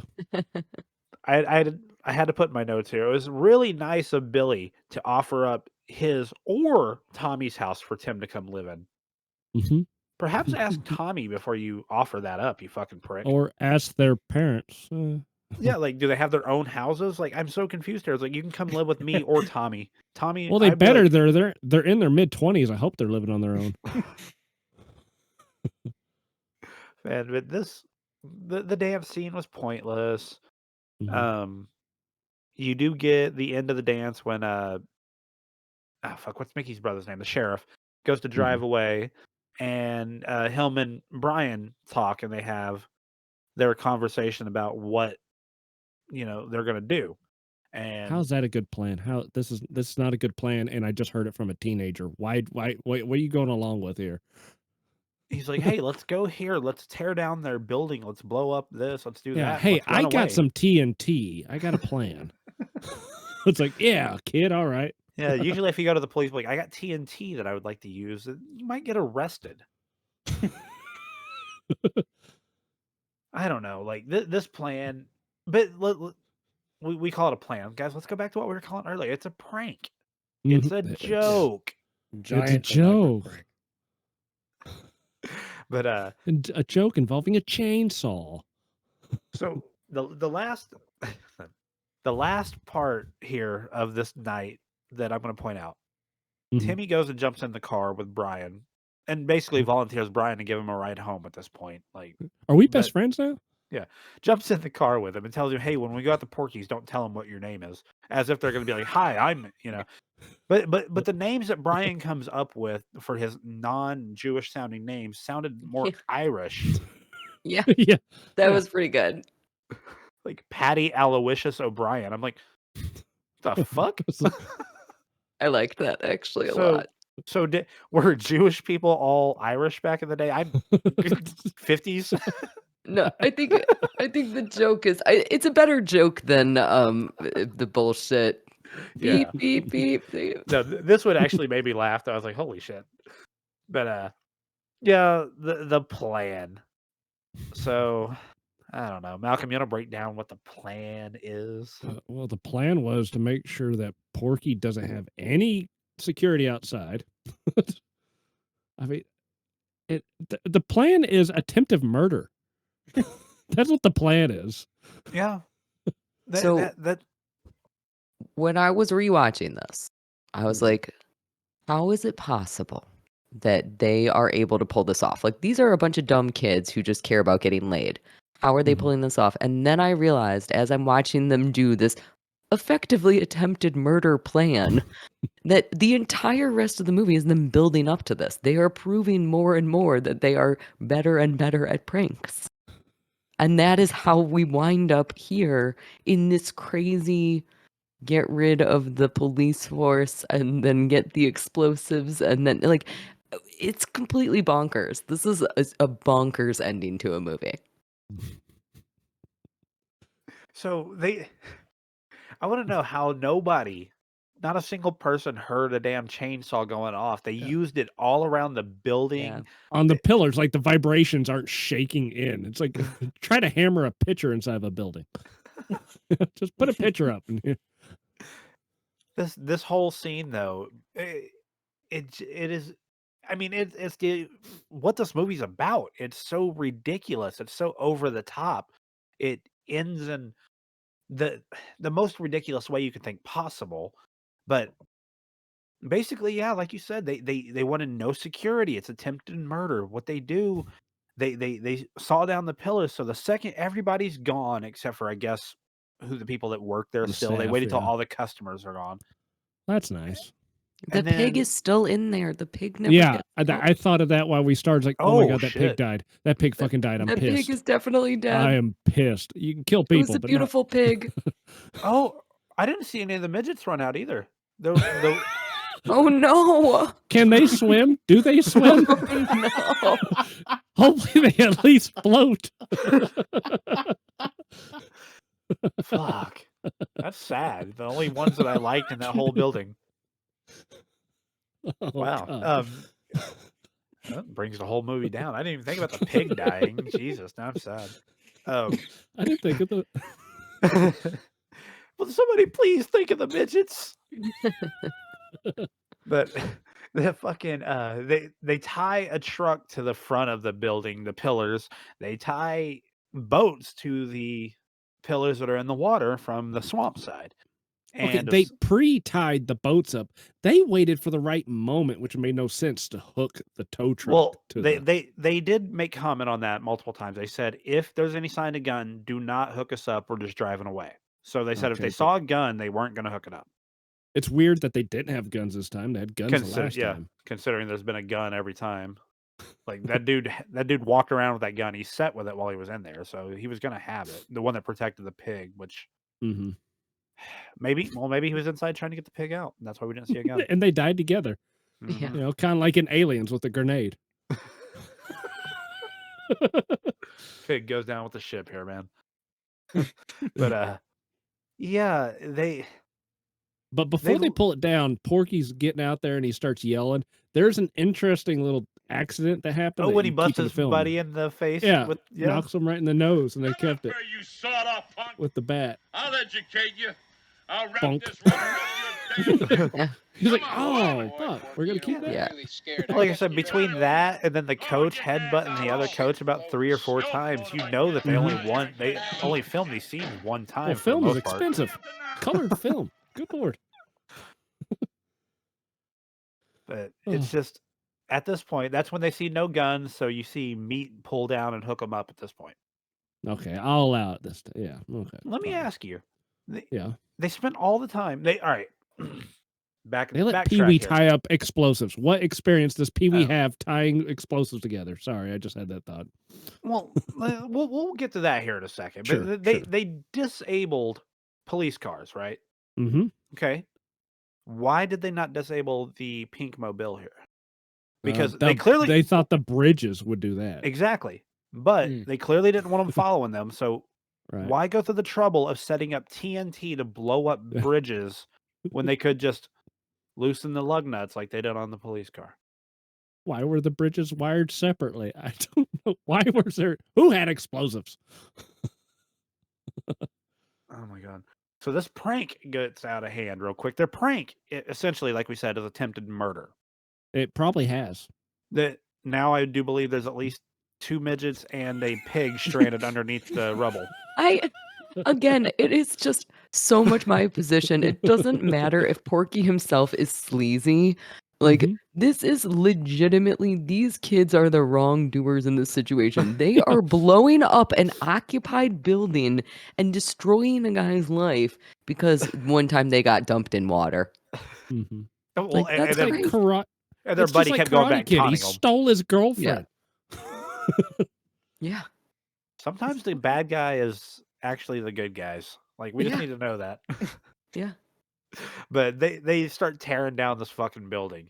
And why did they wait so long to drive off? They gave Porky plenty of time to stand up and get his fat ass out of the water while they laughed. They could have just drove off. They could have... Like, it leads me to believe that they wanted him to follow. So at that point, why set up the bridges to blow up? Yeah, or why have a big band waiting for them? Yeah. Yeah, Oh. so they had to... Yeah, it's weird. It's like they wanted them to follow, but they didn't. You want to know something fucked up? The wife says, "Oh, they should have waited till they got on the bridge to blow it up." I'm like, Jesus, babe. I like her. This is over $100. Maybe $140 if you add everything up. Yeah. Oh, he had to replace the tail light and the headlight too. Don't forget that. Yeah. Okay. Fine. 143. But yeah, it this scene that starts tearing down. You get the flash over to the police station where they throw one car into drive and it goes in reverse. How hard is that to do? Because they did that really quickly. That'd be hard to do without like really getting into it. You can't just crawl underneath and do that. Yeah, that's all they did. They went underneath and flipped like. And why the switch do that? on the Why not transmission? Just take the lug nuts loose on all of them. Yeah, no That was shit. I was so confused. I was like, okay, well, the second car you just messed with the axles, so like, why are we not just doing that? Like, I don't understand why each car has to have a different gag. You know? I bet his response on it is, "This car good? Ain't nothing wrong with this car, boss." So they go drive off, and then Ain't fucking the nothing wrong wheels with fall. this car. Ain't nothing wrong with this car, boss. Yeah. Fucking smart ass. There's a Dukes of Hazzard moment right there. The fuck. All right, they're getting chased by Porky and his brother and the pink car with whatever the fuck that horn was. And Oh, the pig whistle? oh yeah, you got it. Pig whistle. What did that help? Hit the pig whistle Wow. again. We're getting I closer. don't know, but I feel we need that drop on the show for some reason. You do? Like if we have a fat chick here, hit that pig whistle. I support that. I support that so much. Thy will be done. But they're so worried that Porky's gonna catch up to him. Why? They saw they didn't have guns. They saw if they don't cross The the cop magical should, because county remember line. the cop said get anything that kills, so they should have some weapons on them. Yeah, that's a good point. But yeah, like if they don't cross that magical county line, then what? Like they cross over, they still committed so many different fucking crimes, possible felonies. I don't understand. Is that just how it was? You cross over a county line, oh, all's forgiven. It's like, oh, home base, I'm safe. This isn't hide and seek. If you think that back as a teenager, it's like if I could just make it to my driveway, it's base. Yeah. I was like, oh, if I get my driveway, you can't pull me over. Yeah, man. And then they pull up and the band starts playing. And how much pull did the fucking random young coach have and these guys have? Because the only people that set this up was the young coach. He said he was going to have everything set up. Yeah, That's they brought weird. the buses. Yeah, they got the buses. Like that's a school sanctioned event at this point. Like what? I Angel Beach versus Wallacestown. Who won? That. But they got the band playing. They've got Tommy and like they'll pull up on the boat, so they go, let's go get them. But yeah, I don't know. They pull up. They want him arrested, right? The Porky and them want him arrested. Mickey's brother is like, oh, let me see what I can book you for. Trying to pull off the same thing. He's not as smooth about it. He doesn't seem like as dirty about it as the other cop. And he's more dangerous with it. Yeah, he just seemed like an asshole. The other cop he seemed like a dirty cop. This guy seemed like an asshole. Yeah, like he's shooting the car. Porky's goons are still all around the car. just shooting it. The bolts could be going anywhere. And at one point, he's walking around with his finger on the trigger. It's like, ooh, it just bothered me. It'd be funny if he shot himself in the foot. But yeah, I don't know. The shooting, like he had some pretty good aim, I guess. He took the radiator and the horn out all at the same time. The fucking and then shotgun shell directly to the head of the ornament, which made me a little sad because that ornament had to cost some money. Yeah, it's custom made. Yeah, it was cool. Now, did they push that car all the way back to Porky's, or did they just push it over the was county at line least and leave get it? to the county line, which was still a few hundred yards. Because when he says hurry, they're almost at the county line. The next shot is them crossing the county line, and then they keep going. Yeah, man. So I love how the brother just didn't even bother. Like, I ain't fucking helping you now. Like everybody else is pushing, but the brother, they just walk back. Yeah. But goes from there, and then you find out that Tommy, and what I said earlier, Tommy had a bet with Wendy that if they could pull this off, she would fuck Pee-wee. Yeah, Now, bust his cherry. Here's the thing. I keep thinking that she's just a complete whore and whatnot. Yeah, I got that. Yeah. She's the village bicycle. Based off everything, you get that she's a complete whore. But at the same time, with what you were saying earlier, maybe she's just flirting with Pee-wee and stuff like at the dance. I think it could be both. Maybe it was just a way that she was trying to just work her way, like, because her and Tommy dated. That's been established. So her saying, "I know that prick" in the shower, not a big surprise. That doesn't mean dated. Well, her and Tommy fucked. There you go. But it just means she has a Rolodex. Well, no, like, I mean it's one. established that they have.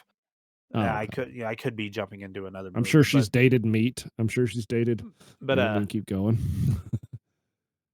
But wait till we get the second movie. Sure. Okay. Yeah. But yeah, she just seems like very eager to do it. Like she doesn't really fight it off. So I think maybe the whole idea, she just keeps coming up with excuses to fuck Pee-wee while trying to make it seem like she doesn't want to. Right. I don't know. Because it's embarrassing because he's low social tier. Yeah. It's fucking Pee-wee. I don't know. Goddamn needle dick. Well, it's kind of funny though. He had to come out. He didn't have a condom. They gave him Uh-huh. one. He come Yeah. back out because that condom was too Too big. big. They told him to tie it in a knot, but then Tommy handed him a much smaller condom apparently, which Mhm. makes you question Tommy. Hey, Tommy, Yeah. are you just trying to keep the shade away from you? It's like, just make fun of him harder. No one will notice. Hurt people, hurt people. But yeah, what I did really enjoy the fact that the entirety of the credits had a scene running during it, like the whole Yeah, but credit. it's weird. It threw Well, me off. I was like, why? Is it? It makes it feel like this scene was like, oh yeah, well, just throw this in here. would you rather that or the like newer the trend that started about 10 years ago where you watch half of the credits to see a quick 20-second scene and then the rest of the credits, or would you rather just have an entire full scene during the credits so people get the Nah, credits I watched go and home and I look up the credit scene on YouTube, so that way I can get the I'd- fuck out of there. I'd rather do what they did. Just play the whole fucking thing during the credits. Because this shit will, like, every movie you see now, you have to watch the goddamn credits. It fucking pisses me off. No, You know, you don't have to. I kind of liked how it was done in this one because even though there's stuff happening in this scene, it's not like you don't have to pay that close of attention to it. And I actually really enjoy staying for the credits in movies. I read all of them. For no mostly I'm looking for funny names. So like I enjoy reading the credits and sitting around for all of that. And so this was nice for me because I could read the credits but also have some entertainment while I was doing it when there were no funny names. well, during this credit scene in particular, Miss Ballbreaker pops in. I want y'all to remember this for when we hop over onto your show and do part 2 because she Yes. still has a job. Okay. Yep. She literally attacks Tommy in this scene, rips his pants down, and is trying to get a hold of his dick. She is sexually assaulting somebody. And Porky's 2 the next day. Yeah. Perfectly fine. She has a job. No worries. Yep. But being that that's the credits, I am out of my notes and I can go ahead and do my review if we're ready to start. Oh, and the sheriff was watching and cheering along with Pee Wee popping his cherry. He was there, just watching. So public sex. Yeah. just watching. So if anybody ever asks me like what time I would like to live in, I'd like to try the 50s. I'd like to know what that was like. But no, either Cayley, would you like to go first, or would you like me to go ahead and knock mine out? You go ahead. All right. Well, like I said, guys, this is a top 5 favorite movie of mine. So I tried to watch it without like a bias towards it, and so I was looking for what I could find that was bad, and that was kind of hard to do. Like I was picking at little things that weren't really like all that bothersome, but occasionally there was some not great acting. There was some very forced laughter at certain points, which, like I didn't care for, but it just didn't. I couldn't find enough bad here to bother me. It's like I realize I just love this movie. I think it's fucking hilarious. And outside of Dumb and Dumber, this might be my favorite comedy of all time. And so I'll just say I love this movie, always will, and I'll give it a 98%. I'm not gonna say it's perfect, but like there's some bothersome stuff about it, but overall for entertainment, comedy, the jokes outside of the shit detector, it was a good movie. So, like I said, 98% from me. Miss Tightbox, would you like to go? Yeah. So I think that this is just the exact same movie as A Christmas Story, except with penises. And I really hate A You'll shoot Christmas your Story. eye out. Yeah, exactly. Different type of shooting your eye out, but I really, really, really hate A Christmas Story. But for some reason I absolutely love Porky's. I assume that the only reason for that is because again the addition is penises, and it turns out that maybe I like a penis or two. I there's something that is so sincere about this one. It's kind of the same reason, I know I brought this up already as well. It's kind of the same reason that I like Empire Records. Is that a good movie in any particular way? Not really, but boy, do I enjoy watching it. And that's exactly how I feel about Porky's. So I think because of that, I have got to give this, let's say, a 72%. 72. Right on. I'm happy with that. Very funny. I like laughing. Locker room scene is amazing. Mike Hunt and the rest. Love it. Well, let's save Big C for last because it was his first watch. So, Malcolm, where are you at on this one? Well, this movie was raunchy for its time, but for me, it doesn't really hold up as raunchy anymore. I mean, there's actually very little nudity for as much as this builds up. Mm-hmm. I remember laughing a lot back in the day, but I only did there in the ball breaker principal scene. It was the nudity was even overrated. It's just you see more in a slasher film of the same era. There's too many plots. Meat trying to get into Princeton, then he doesn't. Stuff like that keeps happening. But I didn't never notice in all the other times how much this movie tried to be like an after school special storyline of trying to teach you something. It's very interesting because it's a pervy coming of age movie. Uh, would I recommend this to someone? No, but not because of it being a bad movie or not. It's because I don't think there's any more new audience that would enjoy this because it had to be a product of its time. This was meant for us watching it as children, even though we weren't supposed to. So, and it either you've seen it or you're just not going to get it, I think. The movie needed more Porky in a movie called Porky. I'm giving it right down the middle, 50%. If I didn't see this as a child, this probably would have been a lower review. It really relied on nostalgia for as high as I did rate it. Mm-hmm. Right on.